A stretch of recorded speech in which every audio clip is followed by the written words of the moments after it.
So in Telangana, we at the state government level have been giving lot of emphasis on not just promoting EV vehicles, but also setting up EV charging station infrastructure. And we have a target of setting up about 6,000 charging stations by year 2030, doubling again in the next 5 years. Though I personally feel that this is a little less ambitious, maybe it can be more ambitious by 2035. And the state government has, in the month of November 24, given 100% exemption from road tax as well as registration charges for all EV vehicles which are registered in the state. And this is till December of 2026. So that's a major incentive which the state government has given. We also have a Telangana clean and green energy policy which we launched last year, which also incentivizes not just setting up of EV charging infrastructure but also manufacturing of EV chargers within the state. We have seen a huge boom in the growth of EV vehicles in the last couple of years. Few data points. Totally today we have 2.8 lakh plus EV vehicles in the state. Most of which, bulk of which is two-wheelers, which is about 2.2 lakhs. But this is, the four-wheelers are also growing very rapidly. In the last financial year, which is 25-26, we saw about 91,000 EV vehicle registration. So you can see that almost a third of EV vehicles cumulatively in the state have been registered in the last 1 year. The invoice value of this was nearly 6,300 crores. And today, almost 5% of the vehicles in the entire state are now EV vehicles. I've given a small shot of how the EV consumption is growing on the bottom right side. In September 24, we had 2.6 million units used or consumed for EV charging. In just less than 1.5 years, March 26, this has quadrupled. That has become 4x in just a matter of 1.5 years. So in March 26, almost 12 million units of consumption was there from EV charging. Now you would ask how we are able to monitor it. Telangana is one state where we have given a special tariff segment for EV vehicles, which is much less than even the industrial segment also, not just talking about the commercial and the residential segment, but even compared to the industrial segment also, the EV charging tariff is much less. It is about 6 rupees per unit if one takes a dedicated EV charging connection. We have really given a push to it, as I was telling you, especially this incentive for exemption of road tax as well as registration charges has given a huge impetus.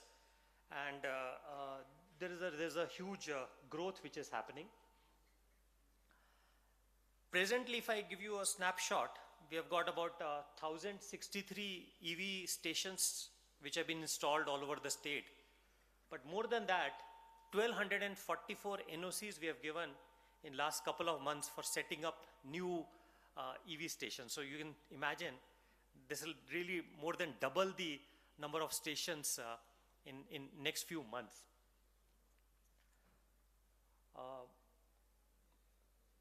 The SNA for Telangana is Telangana REDCO, which is Telangana Renewable Energy Development Corporation, where we have set up a dedicated cell for EV.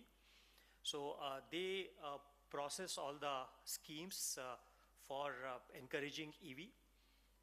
We secured NCAP funding. In fact, probably we were the only city which secured that funding under the National Clean Air Program, about a 35 crore project with the REDCO, which we successfully implemented, and that has given a great boost. We also are hand-holding the Telangana State Road Transport Corporation. So TGSRTC has in fact got one of the largest sanctions of EV buses under the PM E-Drive program. More than 1,000 buses have been sanctioned. So DEDCO is also holding, hand-holding TG-SRTC. And as I mentioned, there is a dedicated EV tariff which is there. We also increase the eligible load for EV charging for the LT category. A normal LT category in the state of Telangana would be 56 kilowatts, but for EV charging, we've increased it to 150 kilowatts with the same tariff structure. And we are currently going through a PPP process for CPO empanelment, which has given very good response from the CPOs within the state and also from other parts of the country.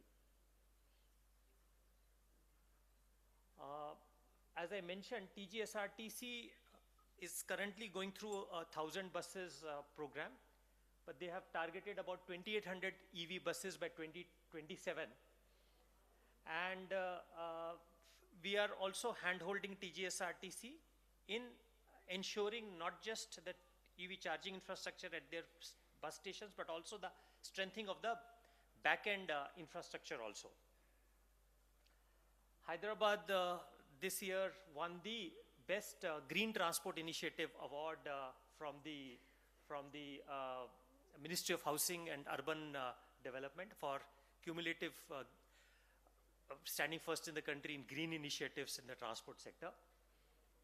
And I must thank the Ministry of Heavy Industries, wherein they have been very kind to, I would say, to the state. We have already got a sanction of 10 crores for Karimnagar and Warangal. And we have also posed a project for Hyderabad, which is under evaluation right now. And I'm very sure that the Hyderabad project also, which is a very large project, almost 698 locations with 407 crores has been posed and data has been uploaded. I'm very hopeful that a large component of that would also be sanctioned, which can actually make Hyderabad as one of the EV capitals of the country. With these few words, I thank again MHI for inviting us here. And I'm very sure that both this SNA mode as well as CPO mode, which we are actually taking up for encouraging the charging infrastructure, will definitely give a great boost to improving and accelerating this EV transition, which our country badly needs. Thank you.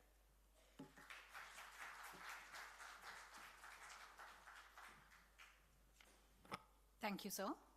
I would now like to call upon ACS Puneet Kumar from Kerala to give a prelude to their presentation.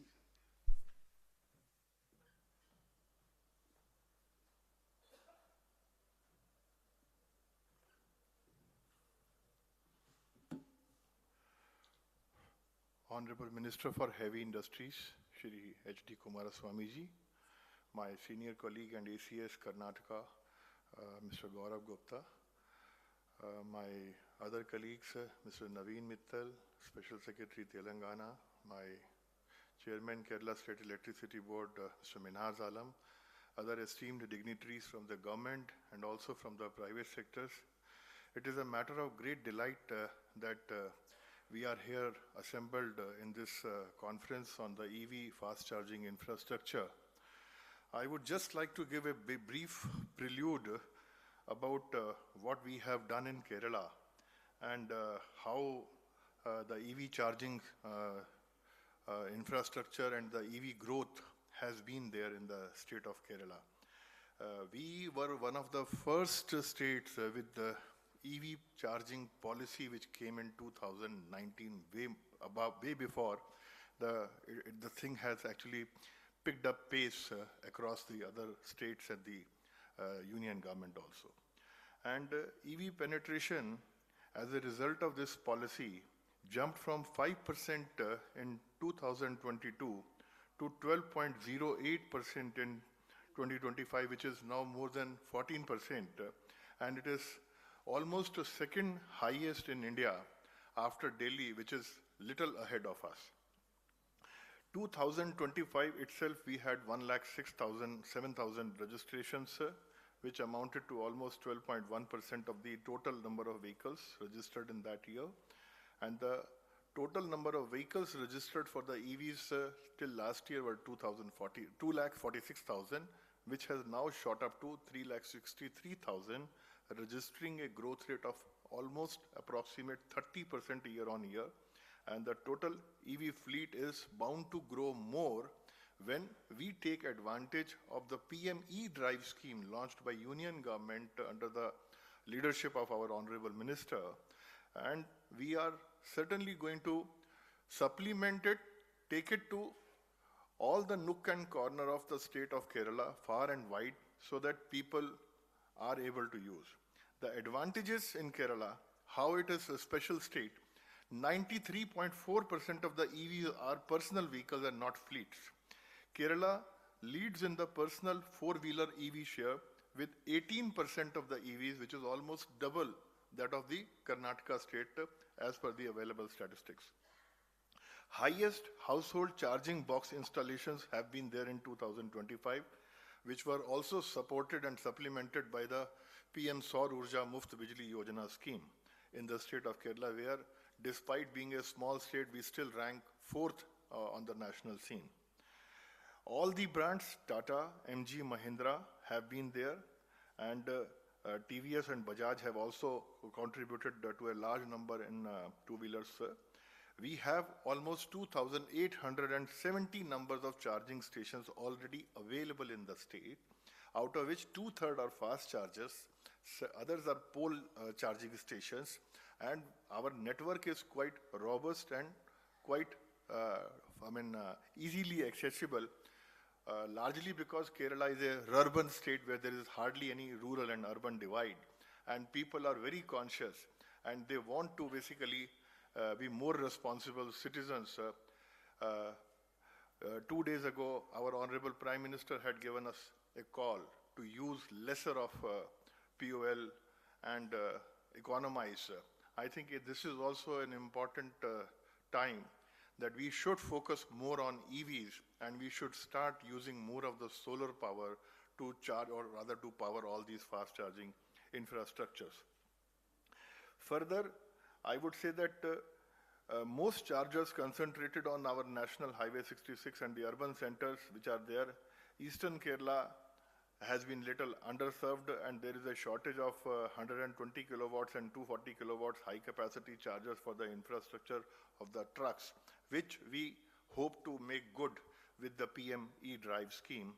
And 63.12 crore rupees have been sanctioned by the Union government under the MHI for 209 locations for 335 EV charging stations. Our Kerala State Electricity Board Limited is the nodal agency for its implementation, and we really hope that it will create high capacity hubs, unlocking potential for the e-trucks and e-bus adoption. I was quite surprised and amazed listening to Mr. Kashara's presentation, where he said that up to 80% of the charge, from 20 to 80% charge, can be done within 20 minutes. Now, this is the kind of innovation that we really are looking for. Unless the charging is done very swiftly, quickly, there will be a dampener. The people who are even desirous of taking electric vehicles will find that charging is quite a challenge. And in this particular conference, I am very hopeful that we will be listening to a lot of good work which has been done in the private sector as well as even in the government agencies, including the NPCI, whatever payments and other apps, etc. are being developed. These things are going to help us. In Kerala, our KSRTC, Road Transport Corporation, SWIFT, already has 165 e-buses. With more chargers coming in at the depots and the station, this will further accelerate more conversion, and we will be able to handle this chicken egg syndrome of higher EV penetration vis-a-vis fast charging infrastructure availability. With these few words, I would like to invite my colleague and the Chairman and Managing Director of Kerala State Electricity Board for a detailed presentation on the journey of EVs, which he is going to spell out. I would also like to announce that within a fortnight, we are going to be one of the first states to award this tender under the PM E-Drive scheme, under which we have got 63.12 crores from the Government of India. Thank you very much.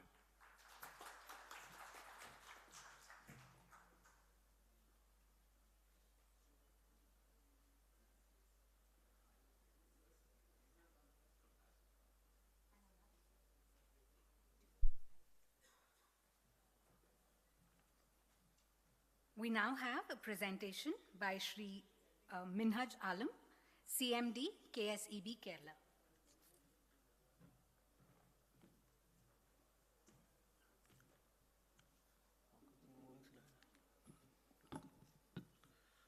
Honorable Union Minister for Heavy Industry and Steel, Shri H.D. Kumaraswamy sir, ACS Power of Kerala, Karnataka and Telangana, Additional Secretary MHI, Government of India, Dr. Hanif Qureshi, all senior level officers of heavy industries, Ministry of Heavy Industries, BHEL, IFCI, all distinguished dignitaries from private sector.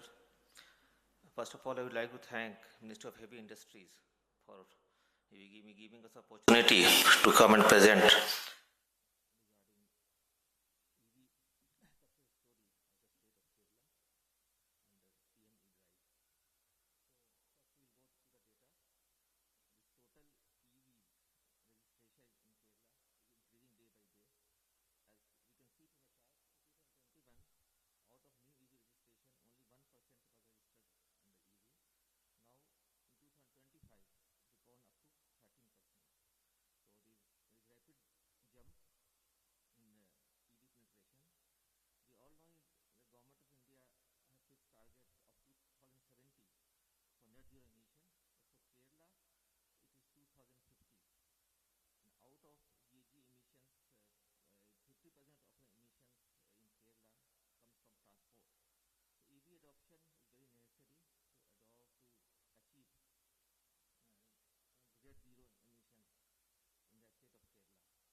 parts of the state. We wrote to concerned departments, the PSUs, to identify and provide us details of the land parcel which can be used under PM E-Drive.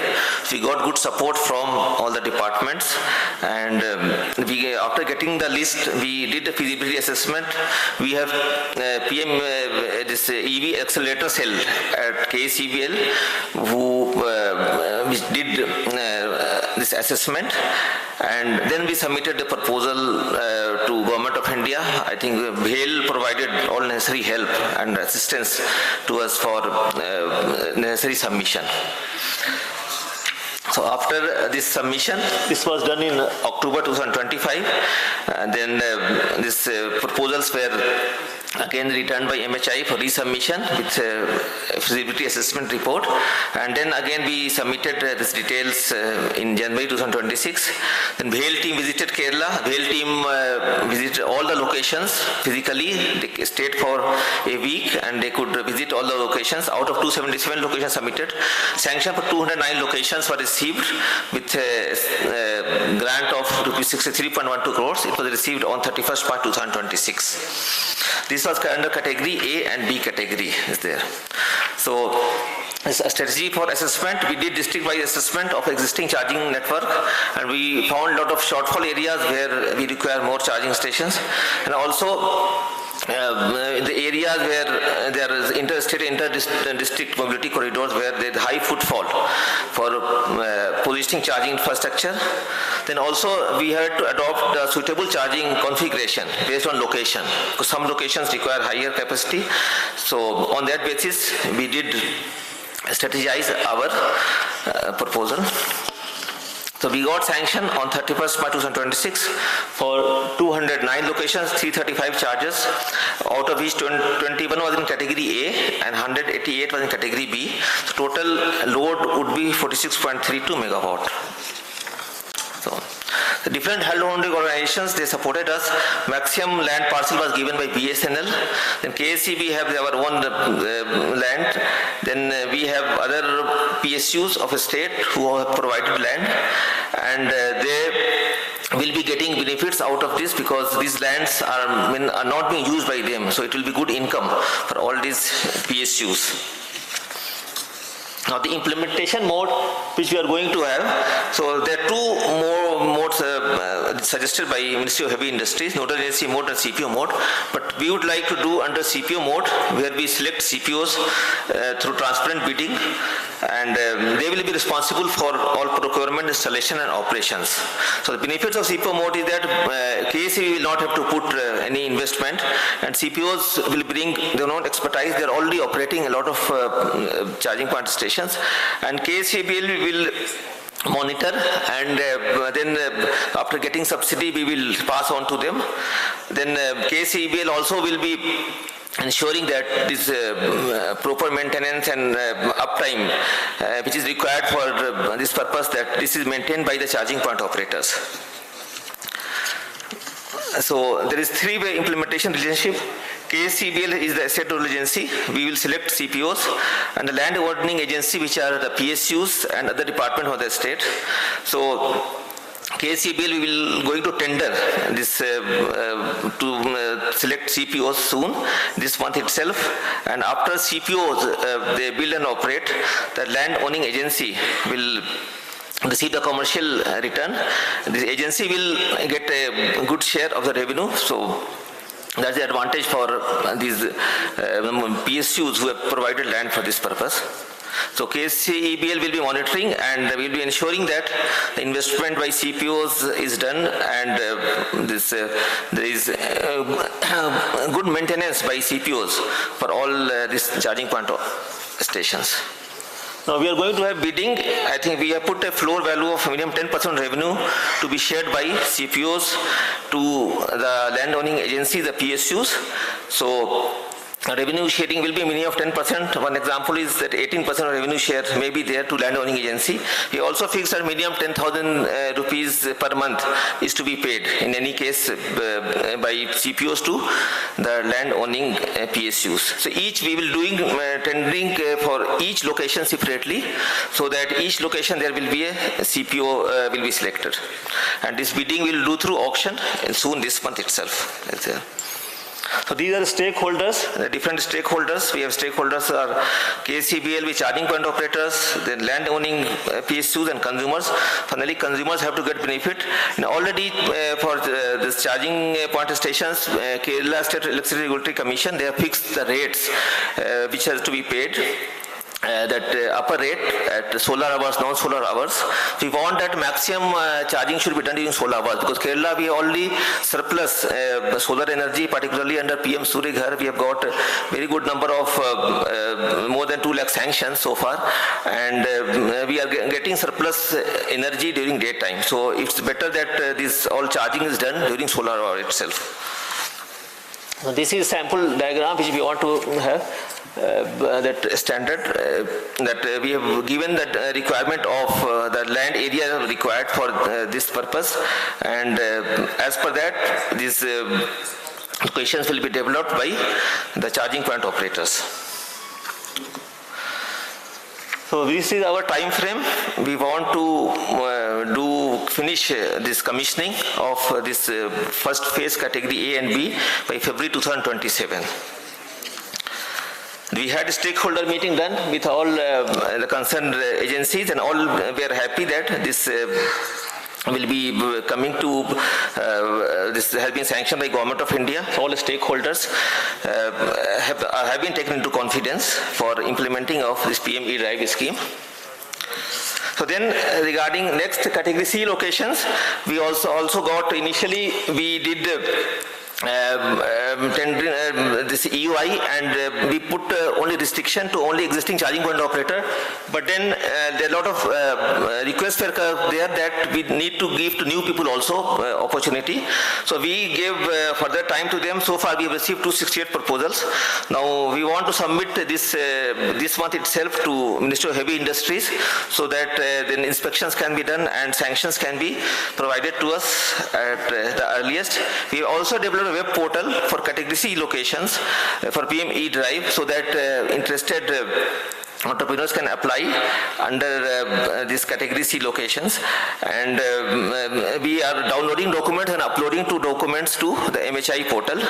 And there are also more demands are coming from category A and B also. As of now, a lot of other departments also have written, so we will also be processing that also as and when this details are received from all the departments. So this is our roadmap. We hope to implement it in time-bound manner, and I am thankful to support provided by Ministry of Heavy Industries, particularly Dr. Hanif Qureshi and his team, for all this implementation of this scheme. I hope this scheme will be a big success in the state of Kerala. Thank you, sir.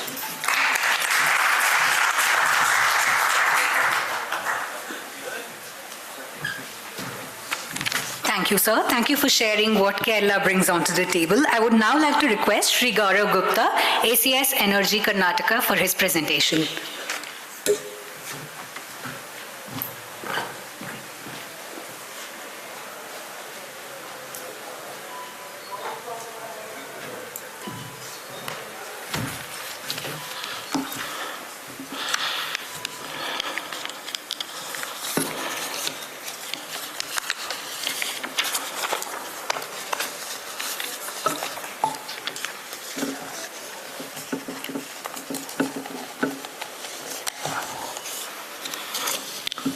Respected Sir, Union Minister Sir, my colleagues from different states, the Additional Secretary in the Heavy Industries Ministry, and dear colleagues, representatives of the industry, and all dear friends.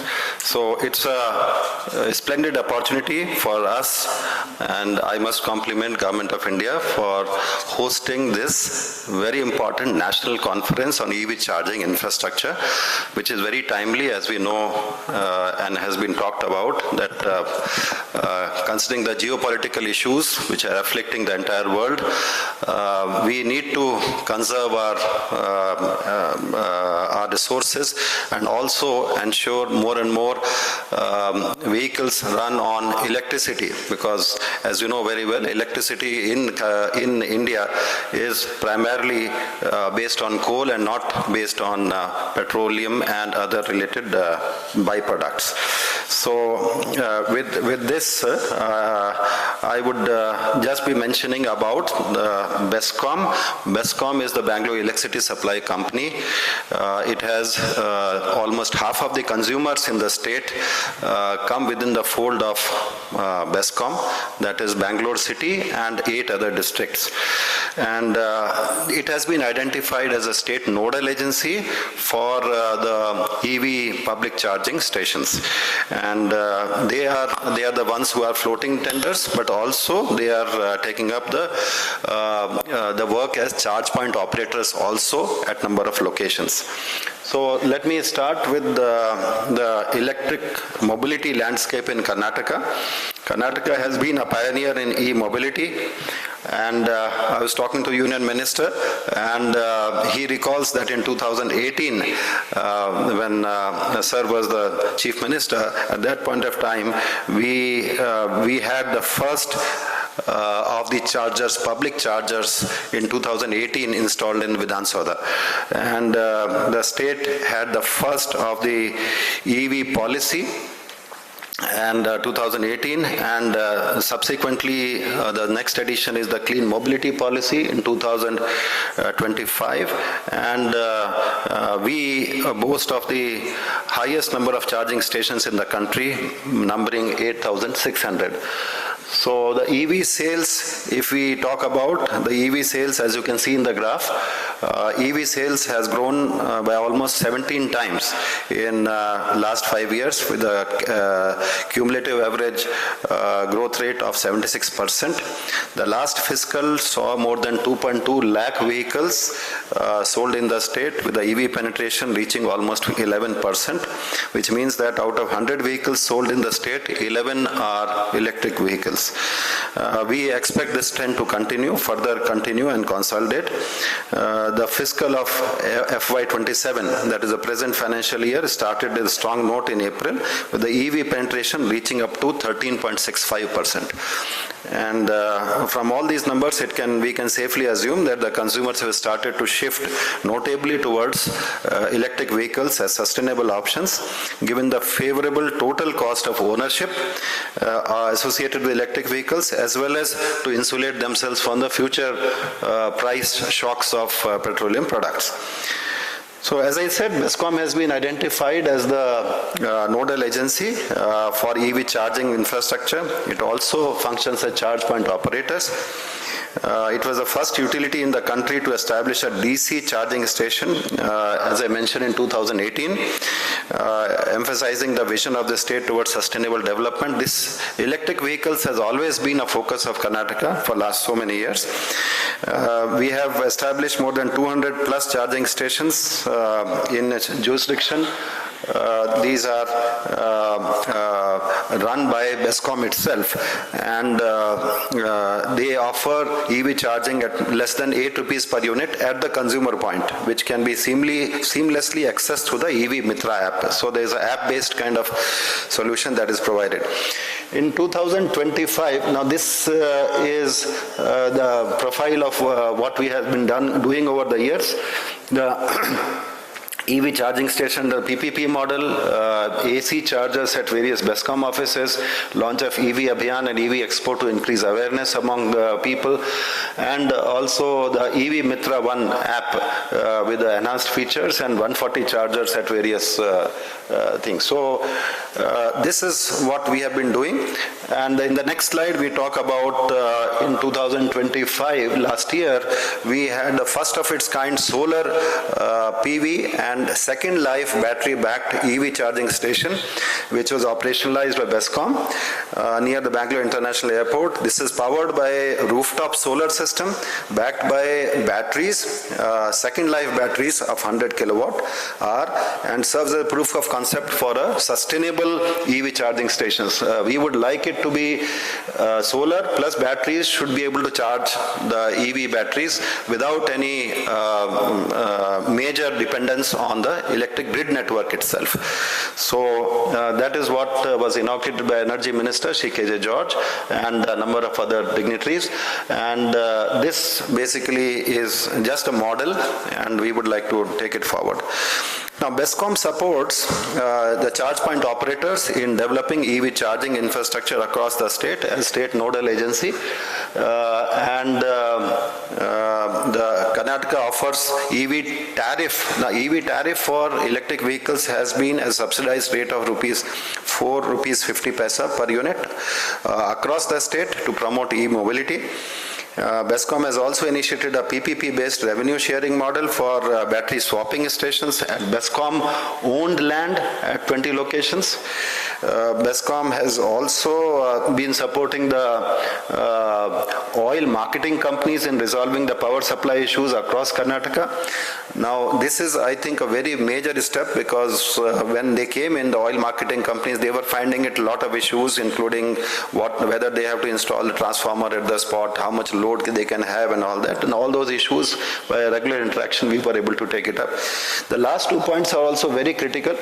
BESCOM has developed a land aggregator portal to simplify the land identification. We have identified these are the locations at which we require more charging points, and the lands which are available there, and this can be accessed by the private people, and they can identify locations in which they can choose to invest and then to take it forward. Now, the sixth one is single window dashboard to fast track the power supply sanctions. Now, power supply sanctions is a critical part, and obviously there has been a lot of feedback over the years. We have conducted several interactive meets with the industry to take this forward. Now, this is talking about the consumer awareness initiatives which have been taken up. The EV Mela was the recent one in which more than 15 plus OEMs showcased their vehicles, and the event witnessed footfalls of more than 5,000 people. We also have taken up other activities which have been listed on this slide. And coming to the execution and the deployment strategy, under PM E-Drive, BESCOM has been identified. Now, this is some of the awards which have been won by BESCOM related to EV charging stations. Self-evident, I would not like to say. Next one. The execution strategy for deployment under the EV charging stations. BESCOM has been identified as state nodal agency, as I mentioned, and we will take it up in 2 phases.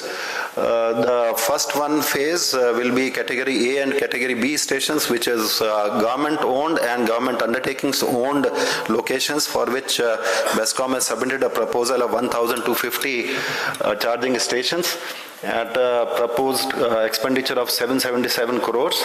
I am told that the MHI subsidy will be of the order of rupees 352 crores, and the balance will have to be funded by ESCOMs themselves. The capital expenditure will be funded by us.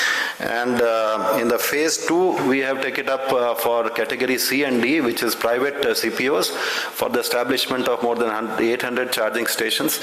One of the issues which we have found is that the private initiatives are coming only in high visibility areas, and a number of other areas in the state are not being taken up despite several rounds of bidding.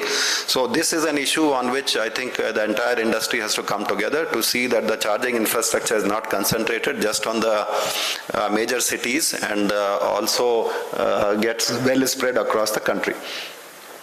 Now, battery swapping stations under category D will be taken up after stakeholder consultation. Now, the implementation approach has been that we have identified state government offices, universities, hospital bus depots, etc. through research, and the coordinates have been detailed. The long let, etc. is available, and they have been shared across all the stakeholders. The feasibility studies have been conducted digitally across 5 ESCOMs. We have 5 distribution companies. We call them ESCOMs. So the district officers, one of the advantages in having electric utility as a state nodal agency is that they have very significant ground level presence. So at the ground level, any small place also, we have people who are available. And the proposal has been submitted, and joint survey has been taken up with BHEL, and we want to take it forward. Now, for the phase 2, we are going to take it up further in the month of June. And I would like to conclude that Karnataka has a very strong commitment towards accelerating the e-mobility adoption and building a very robust and accessible and user-friendly EV charging system for the future. We remain committed to the PM e-drive scheme in the state by expanding the the charging infrastructure and enabling greater EV adoption across the state, and also fostering relationship with all the stakeholders, industry and all other stakeholders to build a sustainable future. Thank you so much.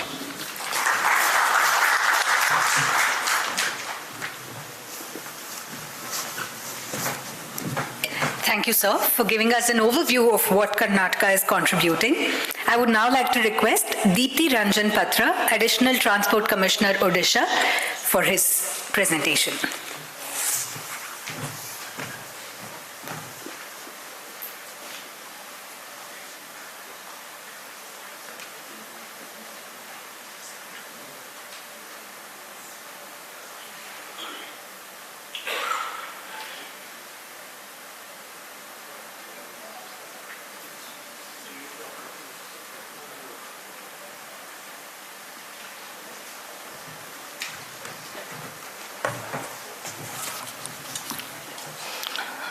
Jai Jagannath to everybody. Myself Deepti Ranjan Patra, Additional Commissioner Transport, representing on behalf of my state. Respected Honorable Union Minister of Heavy Industries, respected senior officers from Ministry of Heavy Industries, distinguished representatives of HEL, IFCI and NBSL, DISCOMs. So, at the outset, I convey my sincere gratitude to the Ministry of Heavy Industries for organizing this important conference on enabling the nationwide EV charging infrastructure under PM e-drive. I also thank Ministry for giving Odisha an opportunity to share its experience, its learning and execution strategy. So, a small presentation. I'll start next slide, please. So, Odisha has implemented Odisha EV policy in the year 2021, and in the year 2024, Odisha Transport Department has taken initiative for setting up 100 charging stations under public-private partnership mode, where the state government is providing the land, the CPO is setting up the charging stations, and it has been set up through tendering process, and letter of award has been issued in 22nd November 2024, and from 3rd May 2025, agreement and work order has been executed. And on 26 September, the PM e-drive guidelines have been issued. Could you please go to next slide? So this is the EV adoption in the year 2021-22. It was the penetration was only 1.97%, but due to strong, robust EV policy adopted by the state government in 2021. By the end of March 2026, the penetration has been shot up to 8.83%, and as of now, 2.4 lakhs EV vehicles have been registered by the state. So now the state has already notified the draft EV policy 2025, and where target has been kept for 50% EV or alternative fuel registration by 2030, and this is in line with the Odisha Vision 2036 and 2047. Next slide, please. So this is the charging scenario. As of now, 534 private charging stations are set up in Odisha. So by the initiative of the state government, the 100 out of 100 charging stations, 17 locations have already been operationalized, and at another having 75 charging points, location 17, charging point 75 plus, and as of now, through these 17 charging charging stations, more than 10,000 chargings have been completed. So another 48 sites under execution, and 70 sites has survey for next 70 sites under the state government initiative has already been completed. Next please. So this is the total journey for setting up EV charging station by state's own initiative. So total in the tendering process, the service charge discovered at 4.5 rupees per kilowatt for slow charger and 5.50 paise for fast charger. So in total, as we compare with the private charging station vis-a-vis the charging station set up by the transport department under PPP mode, the cost variation is around 10 rupees. The private charging stations are charging around 19-20 rupees, whereas this charging station set up by the state government is costing around 11 to 12 rupees. Next please. So the success story 2 is built-in accountability public access. When we have proposed this proposal to government of India, so we have verified what are the places where public have an access and digital payments. So 90% monthly, there is a condition in the contract that the charging station set up by this state initiative has a service level compliances, that 90% uptime should be maintained, and quick repair, timelines, operationalization within, from the date of issuance of work order, the site should be operationalized within 180 days, and SL reports, inspection, centralized dashboard, everything has been complied with the contract agreement. Next please. So under this PME drive, there is 2,000 crore has been allocated for setting of charging stations. So this has been categorized A, B, C, D. Next please. So Odisha has initially proposed for 1,228 locations in November and December 2025. Again, that proposal has been reverted back to state for some certain rectification and modification. So accordingly, in 30th June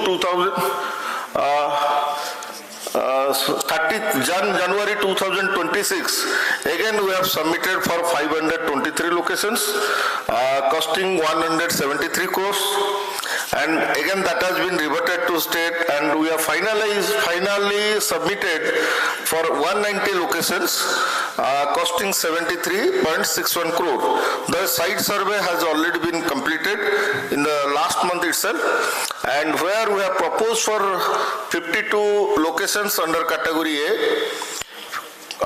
95 locations under category B, 39 locations under category C, and battery swapping station 4. Next please. So while proposing this new proposal, we have verified, we have taken the data of Vahan registration data and what are the sites where the EV penetration is more and uses of EV is more, and discount feasibility where we can get the connectivity, where the underground connectivity is possible, where the overhead connectivity is possible, and on receipt of the approval, we will be moving towards tendering process for selecting a CPU. So again, it will be a public-private partnership mode to be adopted by the state government, and where obviously the service level monitoring would be included. Next, please. So network design, we have considered Bhubaneswar, Baleshwar, Cuttack, Puri, Jajpur, Kalinganagar, Angul. So here we have considered the NCAP cities and pilgrim cities like Puri. So total for these cities we have submitted our initial proposal, and we will be submitting the phase 2 proposal. Next please. So this is the way forward. So now approval, we are waiting for the approval. Once we receive the approval, we will be taking forward for the step 2, 3, 4 and 5. So that's all from Odisha. Thank you, sir. Thank you, everyone.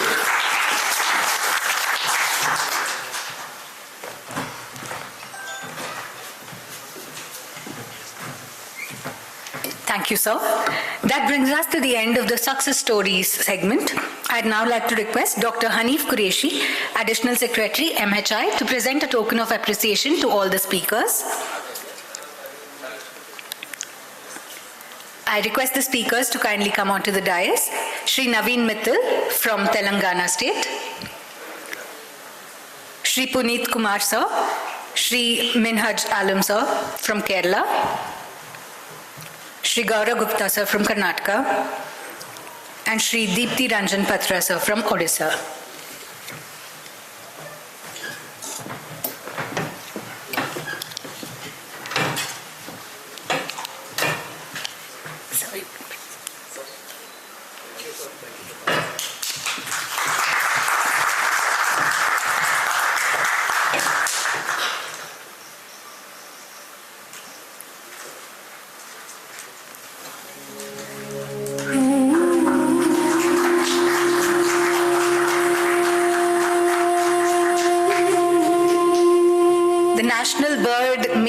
Karnataka from the Kaveri Emporium is being presented to all the speakers.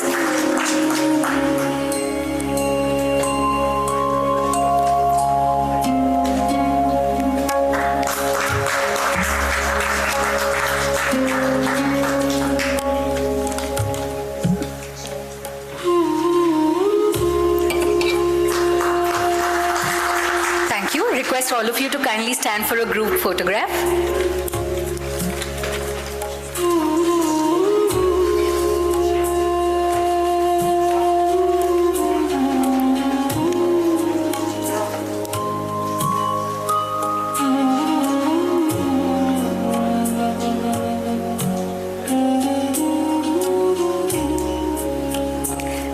Thank you, speakers. Moving on, we have the panel discussion, Experiences Sharing by OMCs. For this session, I'd like to call upon our moderator and the speakers. We'll give a minute for the stage to get ready.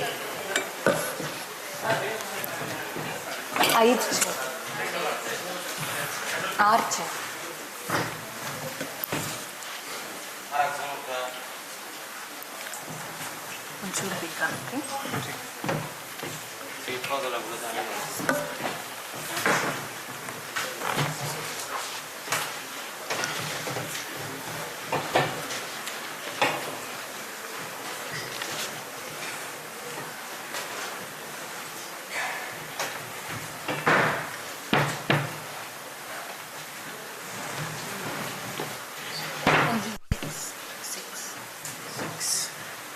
सिर्फ chair चाहिए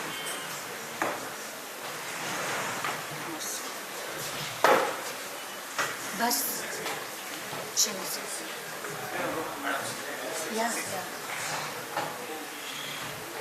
भैया सिर्फ 6 chairs चाहिए 6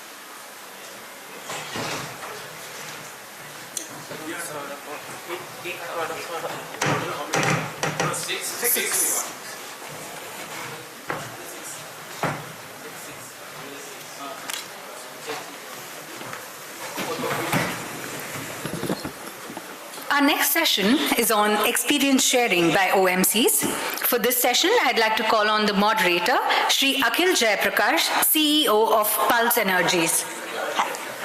We also have Shri Pradeep Goyal, ED BPCL, Shri Atanu Mandal, ED IOCL, Shri Debashish, ED HPCL, Shri Rajiv Mittal, Director of MG JSW, Shri Omkar Shaligram, GM Tata Motors. With a big round of applause, can we have the panelists on the dais? And the audience, can we have a big round of applause and a smile for the most important session of today's conference? Over to the moderator.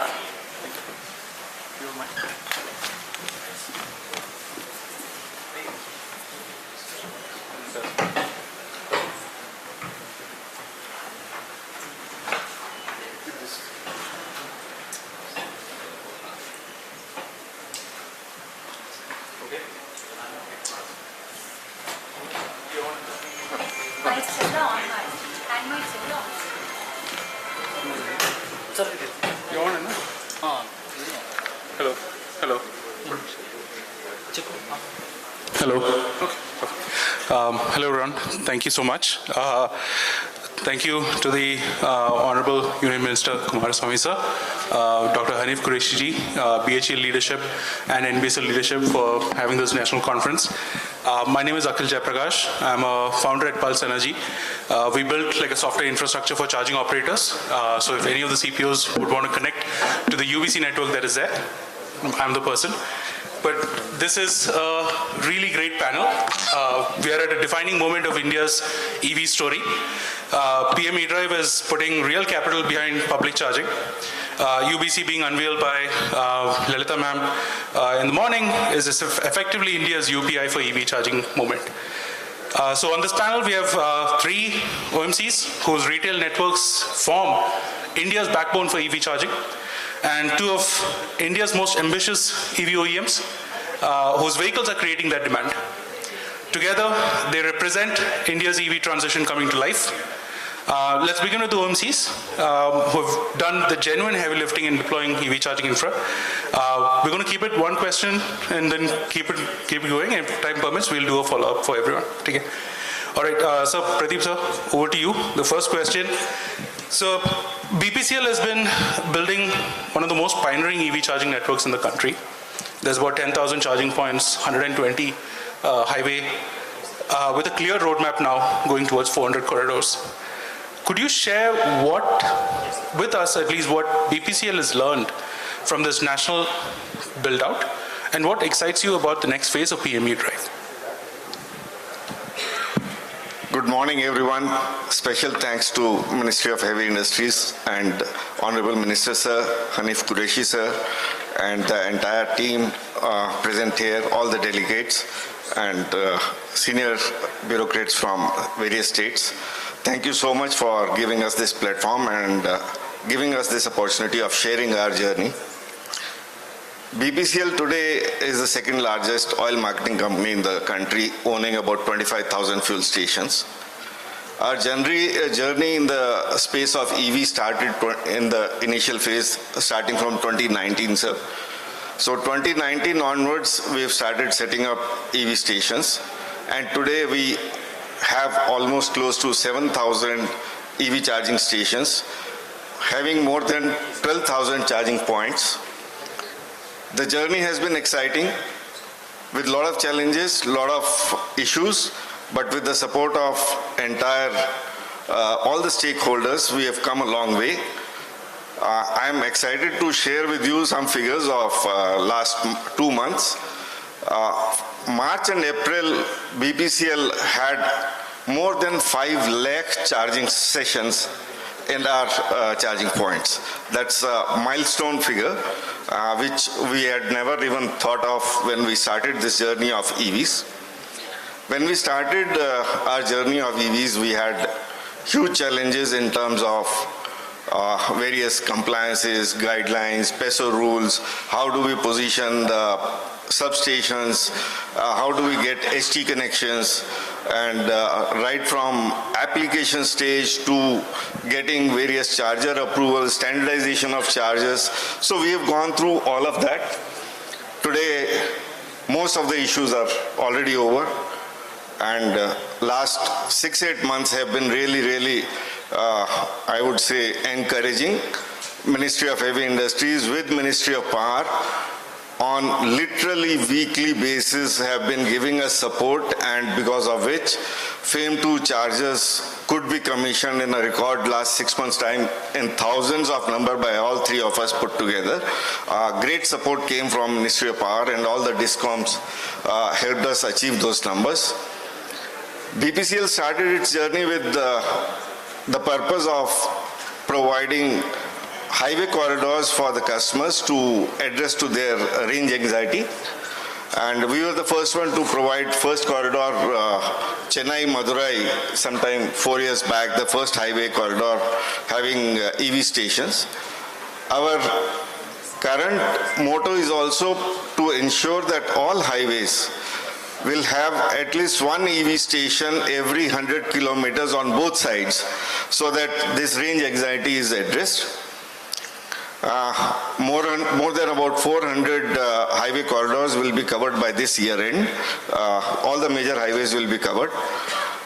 BPCL also started the concept of providing energy stations wherein motorists all energy needs apart from the fueling for their vehicle, also for their relaxation and recreation.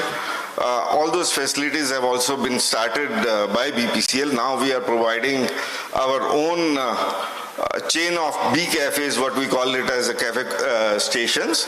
B cafes, we have set up more than 225 B cafes, one of the biggest now in the country, so that while charging is happening to the customer's vehicle, customer has a place to relax, to refresh, and with that purpose, we are now looking at as BPCL as one of the major players to provide energy stations across all highways and meeting the customer needs. Thank you. Thank you so much, sir. 5 lakh sessions is a amazing milestone, so congrats for that. So moving to Atanu, sir. Sir, IOCL operates one of the largest fuel retail network in the country. There's about 42,000 outlets. Obviously makes you guys uniquely positioned to anchor India's EV charging build-out. What are the insights you've gained? What makes a site successful?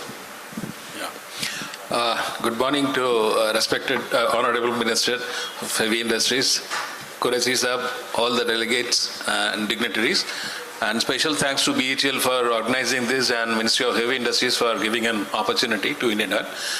Yeah, we are the biggest OMCs in the country, started way back in 1956. Our first retail outlet in Anjar of Gujarat. So today we are present right from Kutch to Silchar and Kashmir to Kanyakumari. Every place you go, you can see Indian Oil. So the opportunity for providing EVCs across the country is huge, and we definitely considering this current geopolitical situation, we also want to improve. So far we have around 14,300 electric charging stations.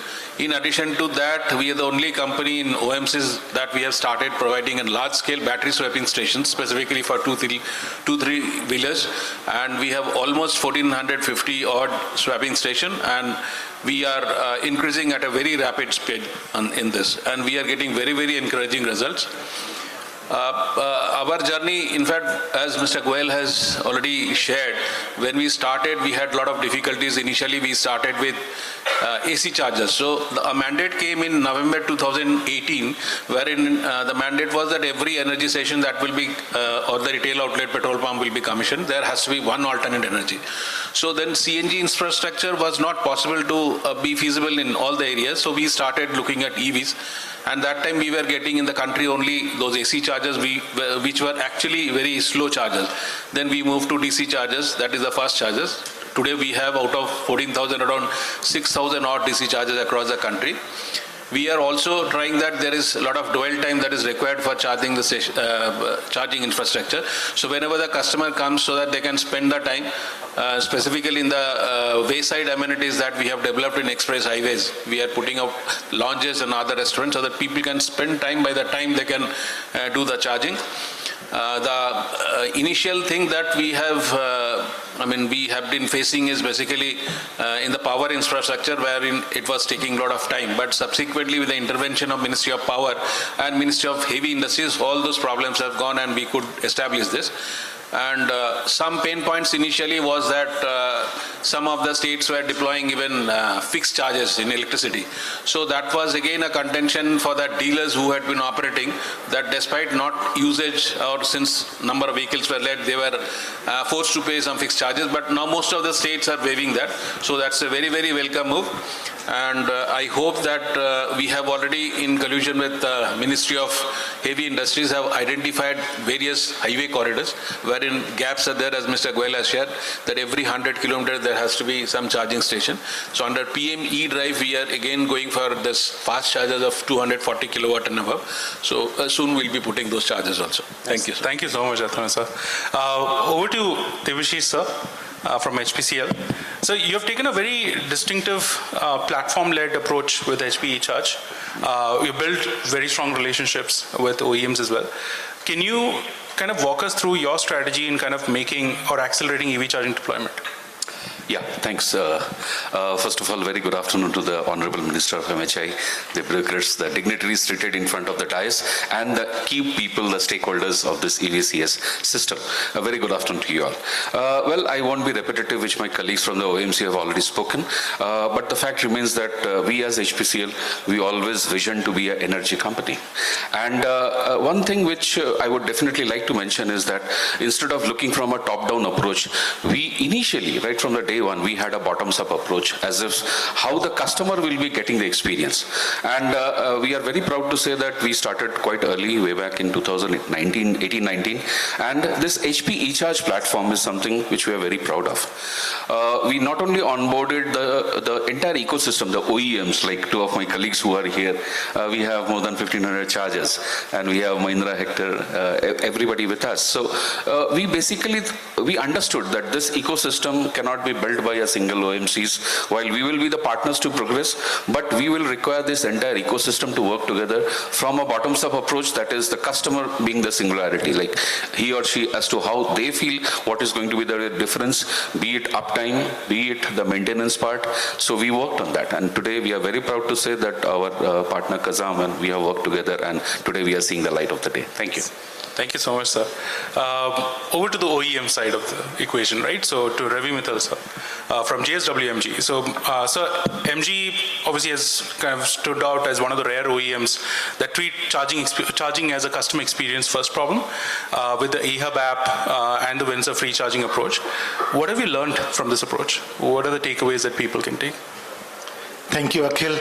Good afternoon, everyone. Good afternoon, Honorable Minister. Good afternoon, Mr. Qureshi, and all bureaucrats available over here. So I come from MG, and since beginning of our MG products, we were sensitive for electrical vehicle for this country. In year 2019, when we started our plant, we launched ZS EV, the first EV in this country on that segment. Our approach towards this EV infra is a bit different. The way we took it, the first motto what we as a company decided to provide affordable, spacious, reliable products to the customers in EV and new energy vehicles. Dear sir, 75% of sales of MG comes from new energy vehicle as well as electrical vehicles. And by this all initiatives which various states have taken, in the month of April, the EV penetration have increased in our country, which is more than 23,000 cars were sold in passenger vehicle category, which were electrical vehicles. The approach, Akhil, what we took, we decided to bring good products as well as the scheme like free charging. So we understood that our job is to create products, to make cars, to produce good quality cars. But the job of charging point operators to install and the government agencies to help and build the infrastructure. And the problem of today that we have chargers, but they are not utilized to the ability what they should be. And that is where the partners feel anxiety and lowness to put more and more charging stations. So when we offer our product, we brought free charging schemes, wherein we said to our customers that charging we will sponsor. Even the batteries what we give in our cars, they are lifetime warranty.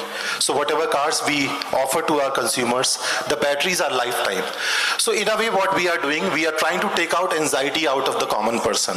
Because as our nation, as a countryman, we are sensitive towards anxiety. None of us want to have an anxiousness, because that is not good for us.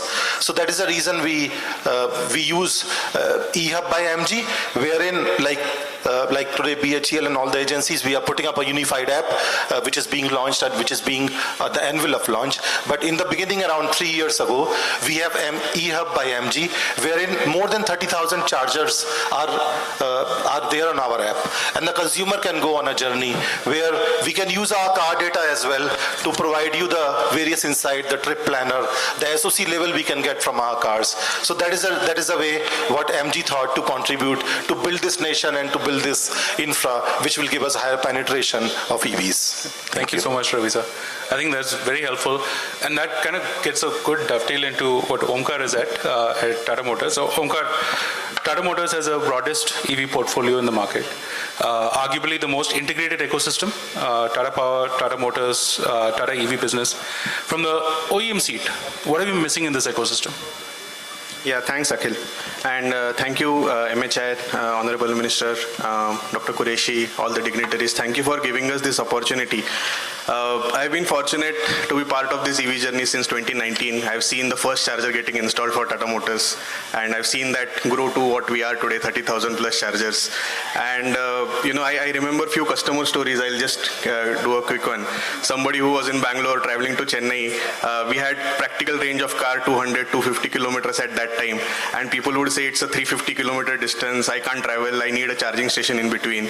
So we installed a couple of charging stations near Vellore, near Krishnagiri, and then people said, fine, these chargers are there, but I need charger at the left-hand side, I need charger on the right-hand side, I need charger at the food stop that I stop at.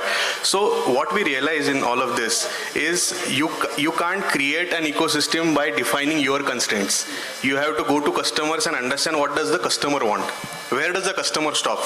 So what we did in 2023 is we started open collaboration. We had a lot of connected car data from our customers. We shared it with all OMCs, all CPOs, saying that this is where our customers want chargers, and that is where the real gaps of the EV charging network started filling up. And when I was looking at the latest numbers, almost 92% of India's national highways have an EV charger, and I'm sure OMCs have a biggest contribution to that. Now the questions are not around availability of chargers. There are ample of chargers. Now the questions are around reliability of chargers. Will the chargers work when I reach there? It might be showing available today, but when I'm going there, would it work? And this is one aspect. I'm sure as the industry matures, this will get solved with PM E-Drive coming in, all the uptime metrics that we have put in. I'm sure it will evolve and mature. One more aspect, sir, and all the dignitaries here I would like to present is when we think about EV charging, we always think about public charging. But our data today shows, and all the OEMs here will agree, that 90% of charging still happens at home. We are all focusing on public charging, and that will get solved. All the efforts together, we will solve it.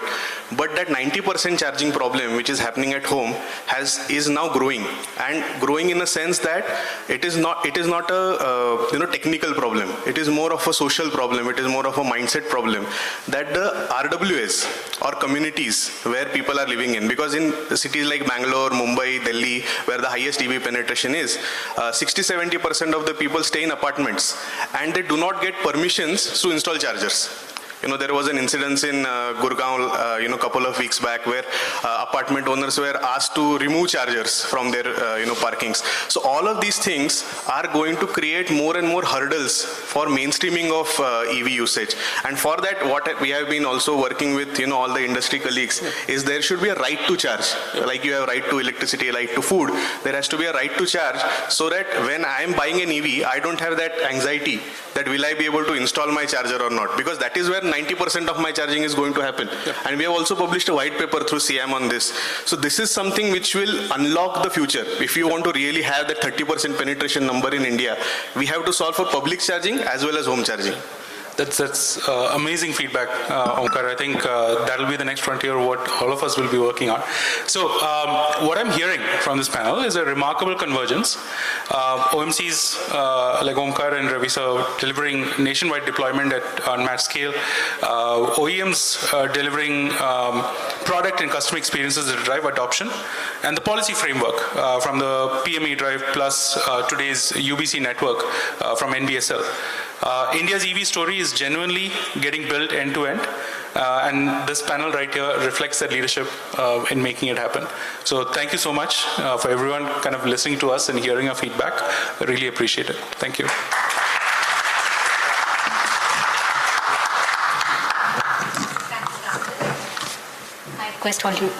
Thank you, panelists. I request you to kindly stay on the dais. I'd like to request Shri Chandrasekhar, COO of ICAT, to present a token of appreciation to the panelists and the moderator.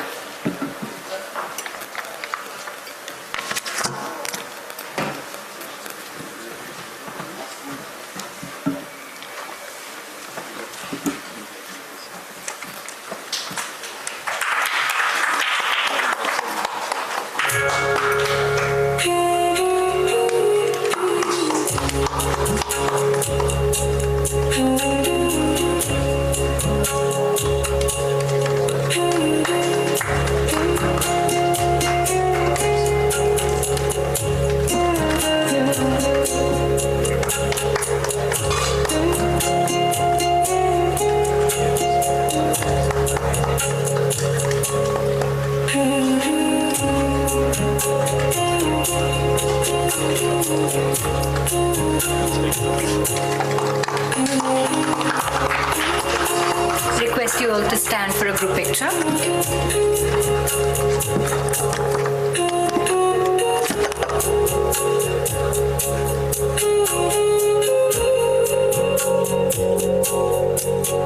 Thank you. The question that bogs all of us is, what is the future or what is the roadmap for charging infrastructure in India? To answer this, we have Dr. Hanif Qureshi, Additional Secretary, Minister of Heavy Industries, before us. I request Dr. Hanif for his presentation.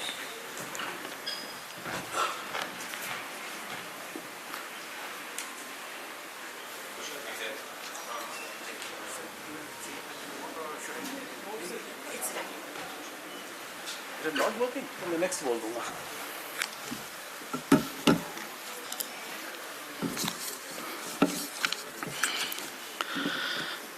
Chief guest of today's National Conference on Enabling Nationwide EV Charging Infrastructure under the PM E-Drive scheme, Union Minister for Heavy Industries and Steel, Honorable Shri H.D. Kumaraswamy sir, respected Shri Gaurav Gupta, Additional Chief Secretary Energy Karnataka, respected Shri Naveen Mittal, Special Chief Secretary Energy Telangana,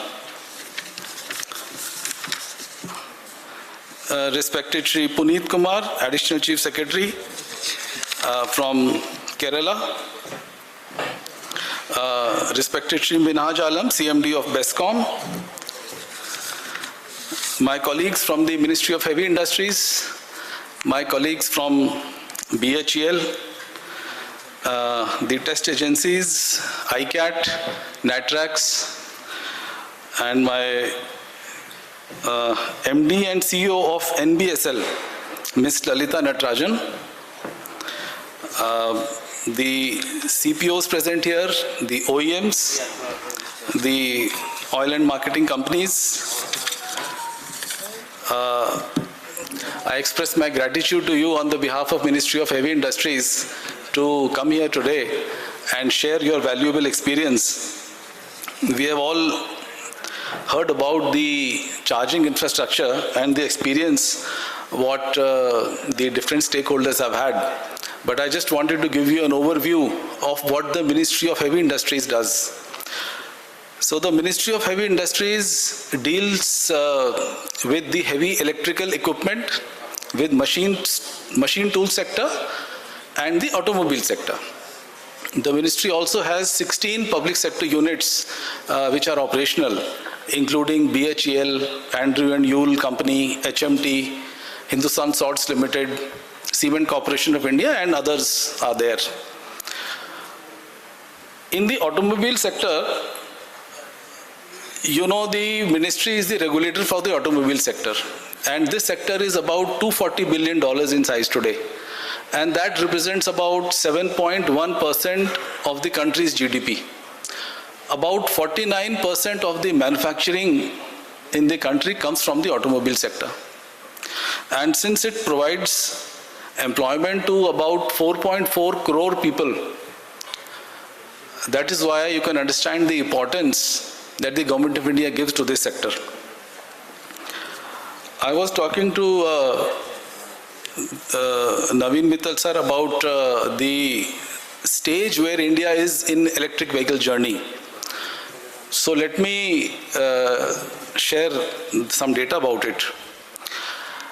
The highest number of electric vehicles are sold, of course, in China. More than 40% vehicles sold are electric there.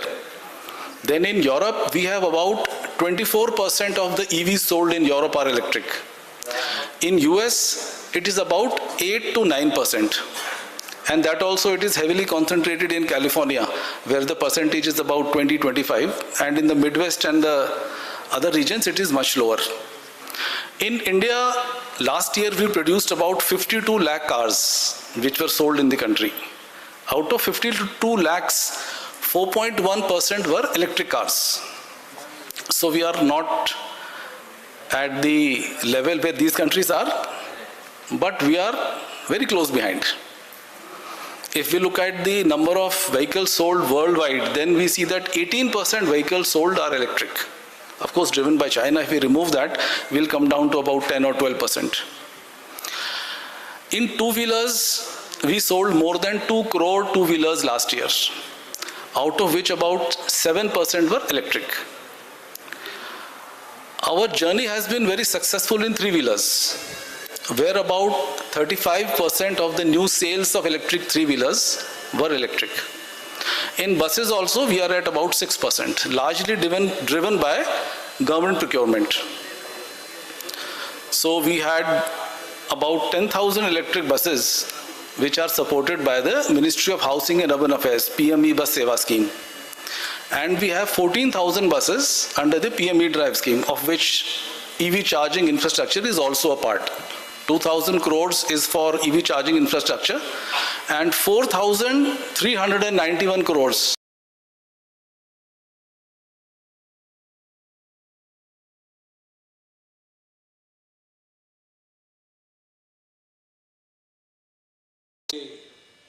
(1 to 2 years). As our Honorable Prime Minister has said that the net zero goal of 2070 and the push towards cleaner technologies. So under the leadership of Honorable Union Minister, the ministry is running several schemes to promote the electric vehicles in the country. One of those is the Production Linked Incentive Scheme for Automobiles, PLI Auto. That scheme is worth 26,000 crore rupees. Incentives are given to the manufacturers who manufacture electric vehicles, their components, and components of hydrogen vehicles are also included.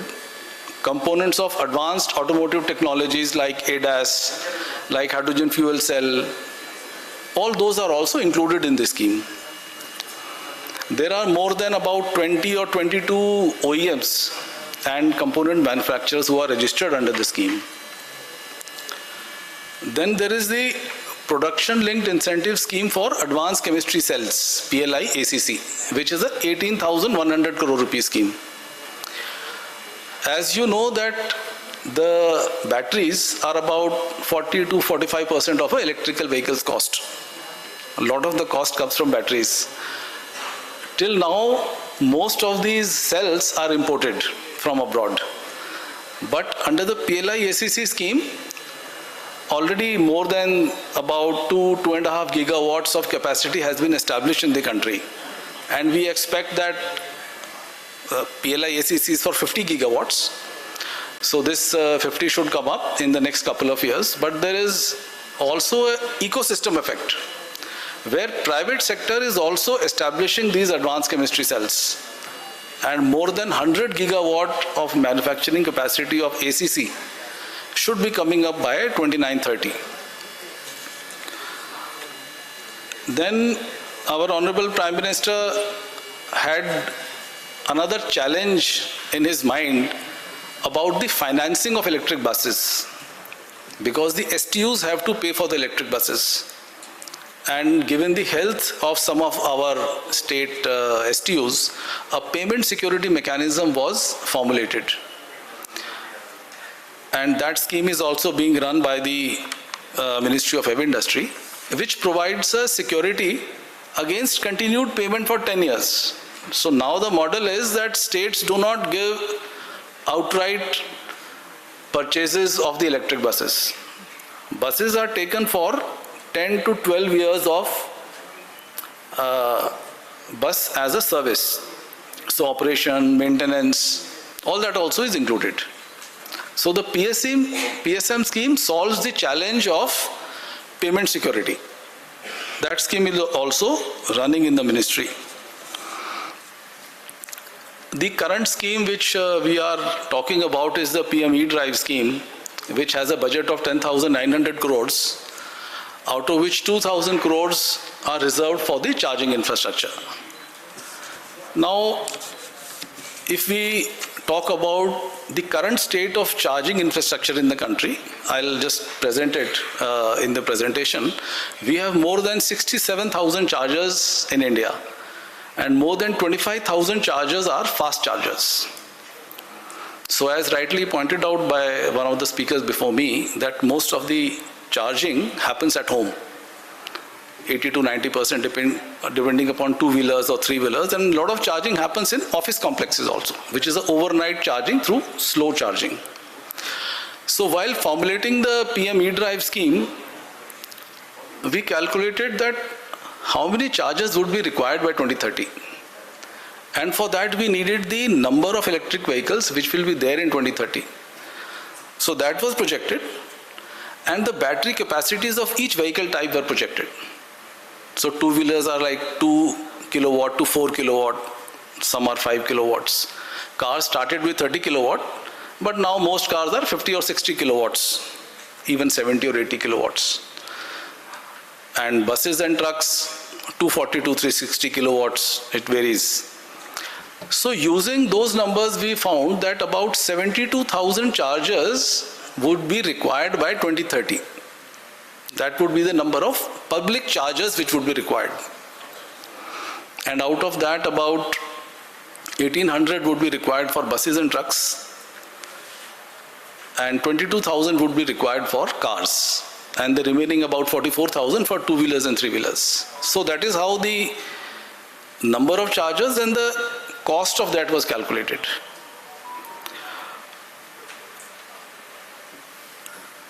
And after these, just one more point before I tell you something about the chargers, that when we looked at one of the advantages, why we go for electric vehicles, that is the question. Why at all go for EVs? So one of the reasons is that environment, they are cleaner fuels, of course we know it. And the second is that the saving of the fuel which we import. More than 60% of the crude goes to diesel, and our buses and trucks, they are the biggest consumers of diesel. So trucks constitute only 3% of the vehicles in the country, but they consume 42% of the diesel. So in one of the discussions, our Union Minister, Honorable Shri H.D. Kumaraswamy told us that electric buses and electric trucks are the main segments which will cause a reduction in the environmental pollution effects and also reduction in the fuel. But what is the problem with that? Two problems. One problem is the charging infrastructure. So we included 240 to 360 kilowatt charging stations also, and we interacted with the Office of the Principal Scientific Advisor to the Prime Minister. So PSA did a survey and came out with 24 high density corridors in the country. So this list of 24 high density corridors where the freight moves, where the truck moves, we have taken them as a priority corridors. And similarly, we found out 50 high density corridors for buses. Those are the areas where we want to concentrate on the chargers for buses. And incidentally, chargers of buses and trucks are the same, 240 to 360 kilowatts. Some of them are common, but most of them are separate. And there, the Honorable Minister said that one is the problem of charging, which we will solve by PM E-Drive scheme. But the second is about financing. The banks are not willing to lend to, because most of these operators are small operators who have less than 5 trucks or 10 buses. So now we are working on a scheme which will improve financing for this sector, for buses and trucks. So currently the banks are not willing to lend to these people. They lend at 2 to 3% or maybe sometimes 4% higher than the market rates.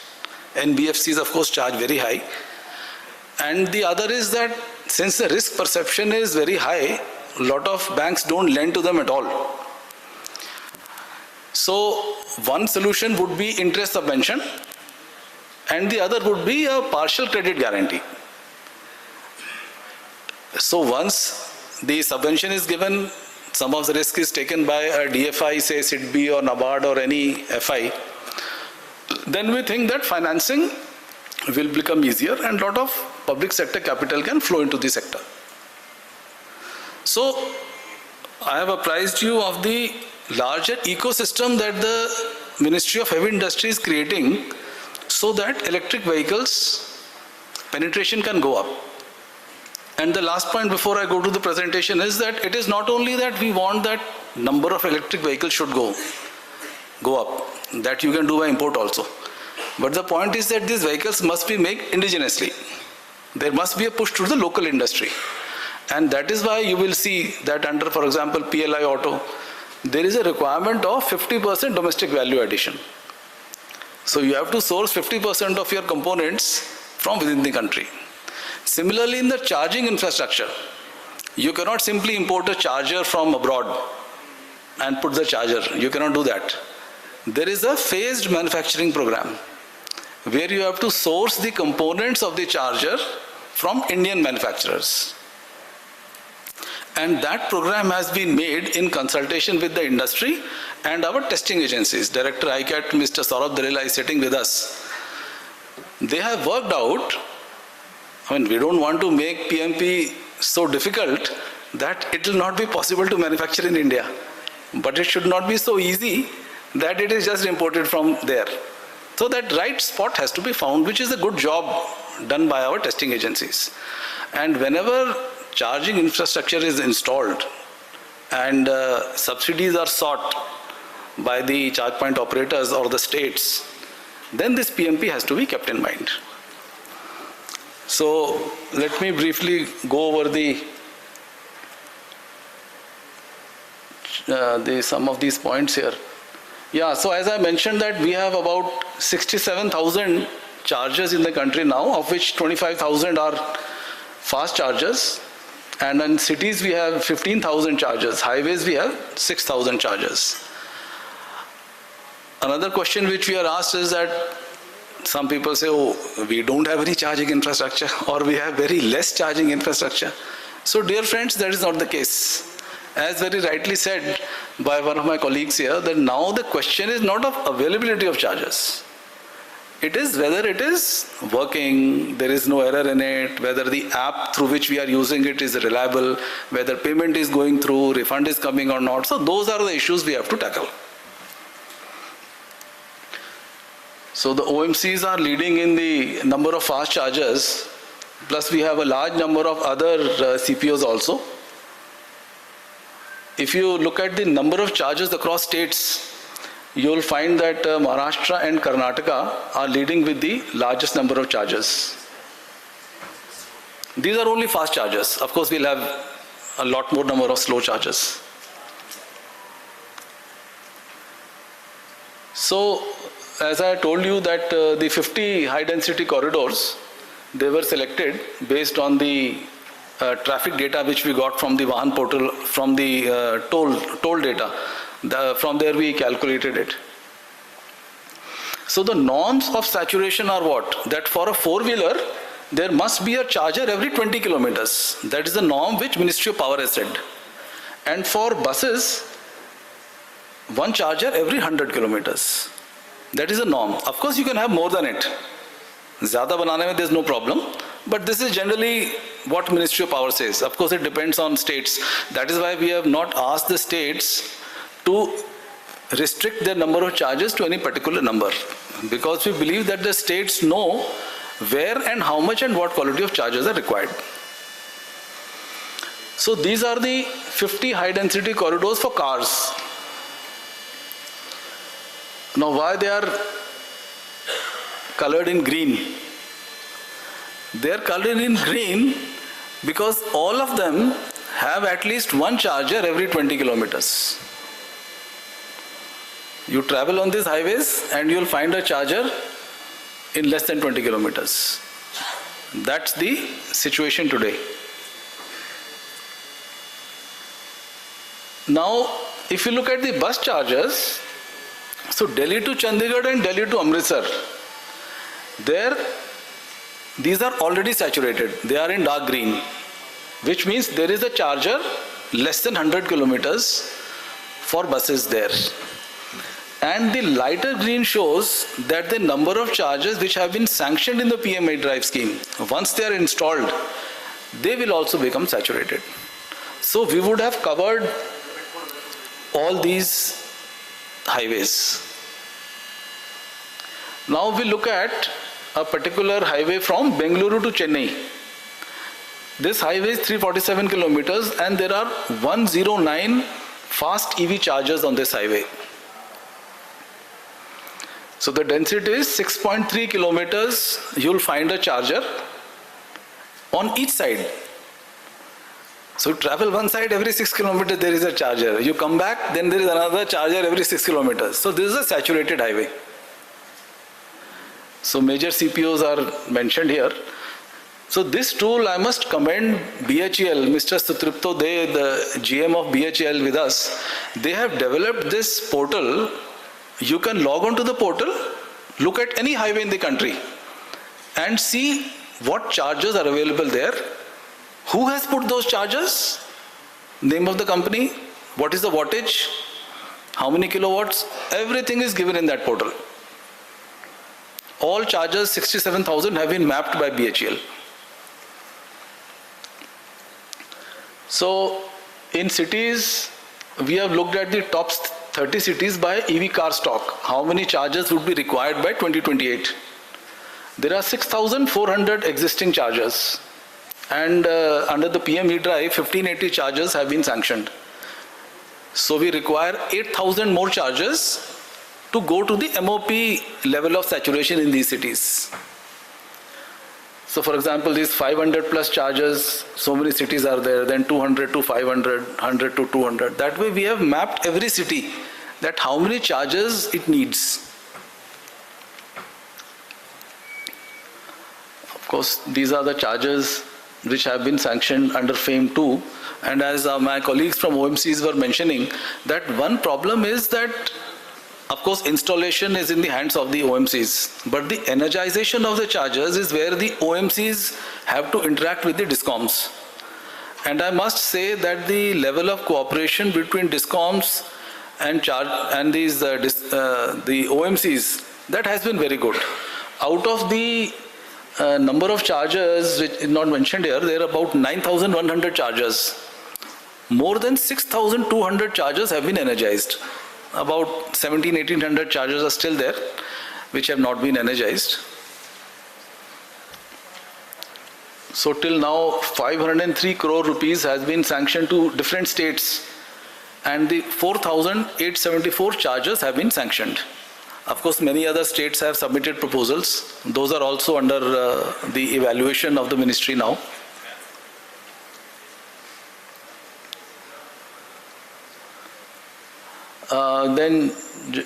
Just for your information, that proposals can be submitted by states as well as central agencies. So, MORTH, we have talked to National Highway Logistics and Management Logistics Company, NHNMLC. So they are responsible for running these wayside amenities and tolls. So they would also be submitting proposals for chargers on highways. Then Ministry of Civil Aviation, we have talked to the Airport Authority of India. So they would also be submitting proposals for chargers on the airports. Then RLDA is handling the land-related issues in railways. And OMCs are there, of course, the states. So I think this we have covered in earlier presentations. So this was a brief on the status of the charging infrastructure, and I must submit before you that in order to meet the growing energy security crisis and the reduction of dependence on fossil fuels, under our Honorable Union Minister, all these schemes are meant to improve the EV ecosystem of the country. And once again, I would mention that it is not only increasing the number of EVs, but also the Indian EVs, the indigenization content of the EVs and the chargers. And that is where we must tread a very careful path. We have to grow towards the developed countries we talked about, the Germany's or the US or China for that matter. But these countries have grown because of sustained policies on their own domestic resources. There are some other countries of the world, like Australia and South Africa, where there are zero import duties and most of the things are imported. But we'll find that their growth is not sustained. And that is the place where I would like to appreciate the OEMs who have really put in the R&D, who have really put in the efforts to create these products which are workable, which are good in technology, and which are at a competitive prices. So I hope that today's conference will be acting as a bridge where all of us can communicate, and under the leadership of our Union Minister and our Honorable Prime Minister, we will be well on our way to not only achieving the goal of net zero by 2070, but also doing it with Atmanirbhar Bharat at our heart. Thank you so much. Jai Hind.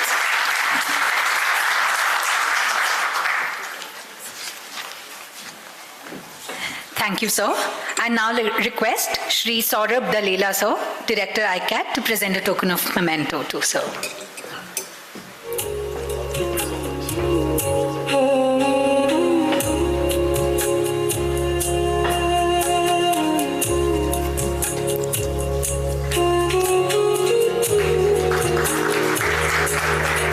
Thank you, sir.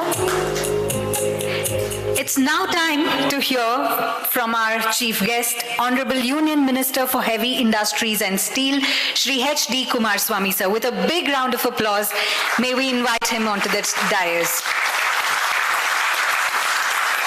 Sanmanya Kendra Sachivarada Shri H.D. Kumaraswamy ಅವರು ನಮ್ಮನ್ನ ಉದ್ದೇಶಿಸಿ ಒಂದೆರಡು ಮಾತನಾಡಬೇಕಾಗಿ ಕೋರಿಕೆ.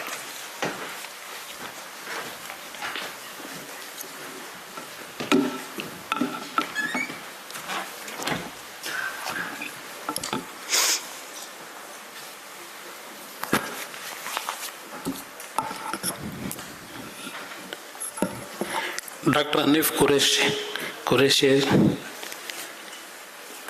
Shri Naveen Mittal, Shri Gaurav Gupta, Shri Miraj Alam, Shri Deepti Ranjan, Mrs. Vaishali.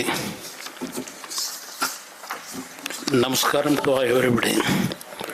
Distinguished dignitaries, senior officials, industry leaders, partners, and esteemed guests. Good afternoon all. It's a privilege to host this conference in Bangalore, a city that truly reflects India's spirit of innovation, enterprise, and technological leadership. I extend my warm greetings to my colleagues from the Ministry of Heavy Industries, representatives from BHEL, IFCI, NBSL, state governments, oil marketing companies, charge point operators, OEMs, and all stakeholders present today. I would like to begin by expressing my deepest gratitude to the Honorable Prime Minister, Shri Narendra Modi ji, whose visionary leadership continues to guide India toward a cleaner, greener, and self-reliant future. Under his dynamic leadership, India is advancing steadily towards the vision of Vikasit Bharat 2047, while remaining firmly committed to achieving net zero emissions by 2070. His emphasis on sustainability, innovation, and scale has transformed the way we approach mobility and energy in this country. India's automotive sector is not just an industry. It is a pillar of our economy. It contributes over 7% to our GDP, nearly half of manufacturing GDP, and supports the livelihoods of close to 30 million people. Ministry of Heavy Industries has initiated several schemes for making India's automotive sector competitive at the global level. The PLI SEC scheme, with an outlay of rupees 18,100 crores, encourages manufacturing of battery cells. PLI Auto, with an outlay of rupees 25,938 crores, promotes auto components and OEMs to make cleaner vehicles like EVs and hydrogen-based vehicles. The recently launched REPM scheme, with an outlay of rupees 7,280 crore for manufacturing of rare earth magnets, will make India self-reliant in this technology. Today, this sector stands at a historic transition from conventional mobility to clean electric mobility. At the heart of this transformation lies the PM E-Drive scheme, with a total outlay of 10,900 crore.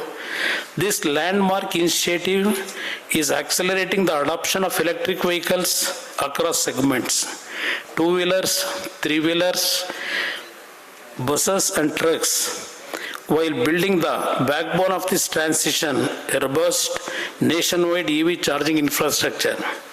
Today's conference focuses on the most critical enabler of this economic ecosystem, EV public charging infrastructure. Recognizing its importance, 2,000 crore has been specifically earmarked under PM E-Drive to support the deployment of EV charging stations across the country. I am happy to announce approval for proposals of Karnataka involving 1,243 EV chargers with an outlay of 123.26 crore.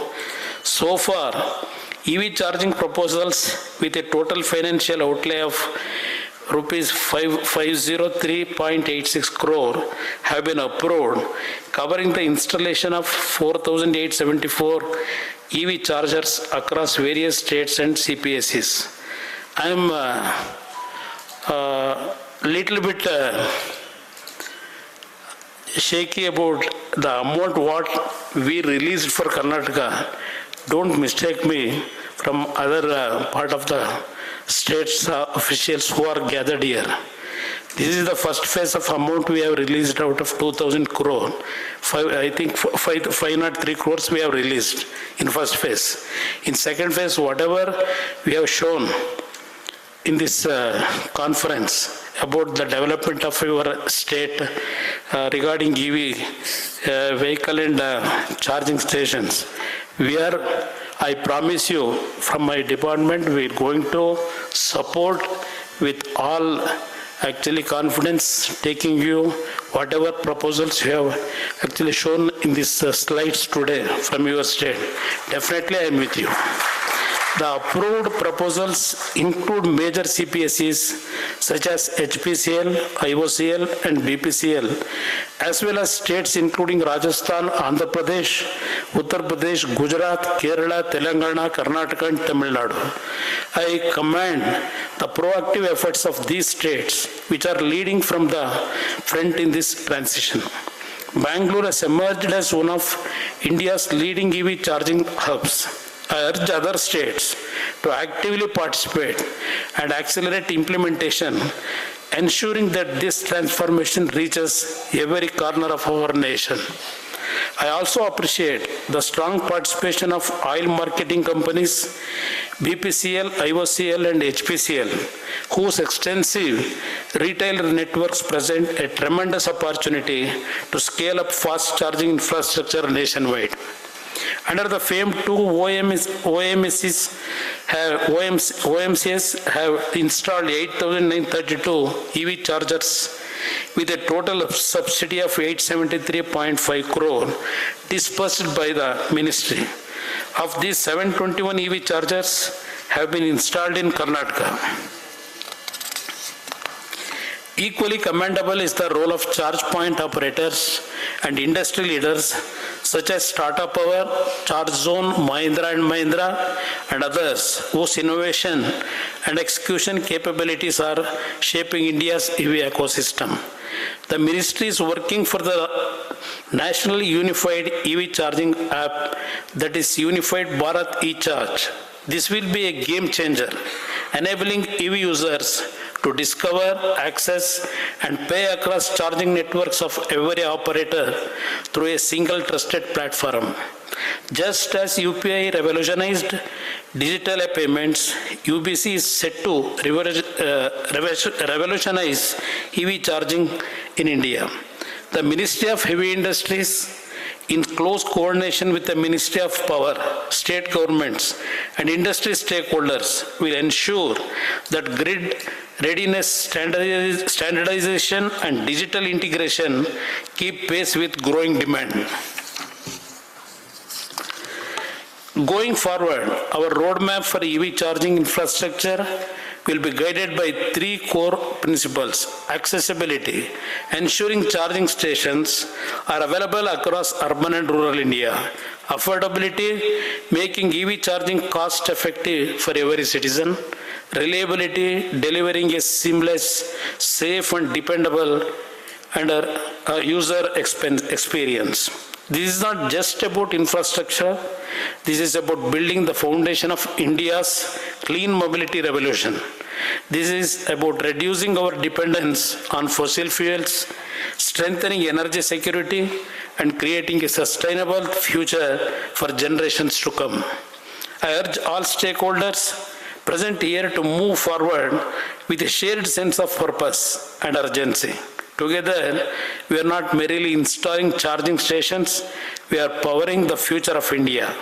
The future is electric, and under the leadership of Honorable Prime Minister Shri Narendra Modi ji, India is ready to lead this transformation on the global stage.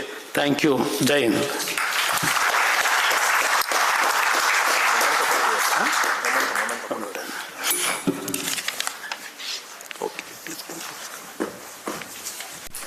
Thank you, sir. Thank you for being pillar of strength and for the assurance of the future of EV in India. I would now like to request Dr. Hanif Qureshi, sir, to hand over a token of appreciation and a memento to Honorable Minister.